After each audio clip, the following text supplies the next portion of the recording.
အားလုံးအထက်မှာဆိုးဆန်သောဘုရားသခင်ကိုရောကိုကျွန်တော်တို့ကိုခွေတယ်အသက်ရှင်သောအရာที่ကျွန်တော်တို့ကိုဆွဲခေါ်မင်းစတဲ့ရောက်နေတာအသက်ရှင်တဲ့ဌာနတော်နေရာမှာဖြစ်တယ်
ရှင်သောလက်များကိုမျှလဲထိုနာမတော်ကိုချီးမွမ်းရအသက်ရှင်ဆုံးဒီရှောင်းနေတဲ့နေရာဟာသက်ရှင်သောဌာနတော်မှာဖြစ်တယ်သက်ရှင်သောဌာနမှာလို့ရှိတယ်သက်ရှင်သောဖခင်ကိုအားလုံးလက်များများလေးချီးမွမ်းရအောင် Hallelujah သက်ရှင်သောနာမတော်အားသက်ရှင်သောနာမ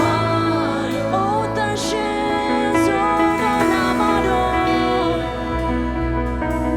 သက်ရှင်သောနာမတော်အားသက်ရှင်သောနာမတော်ကိုယ်ွယ်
ကျွန်တော်အသင်းတော်နဲ့အတူတိုင်းနိုင်ငံပေါ်၌တည်တံ့ပါစေ။ဤချီးမွမ်းကိုးကွယ်ခြင်းရှိသည်ကိုရရှိမောင်တော်တကူပါရဲ့တန်ရှင်းသောရှင်ဖြစ်စေပါ။သခင်ယေရှုမြတ်တော်နာမဖြင့်စက္ကပ်၍ပူဇော်ပါရဲ့ဖာ။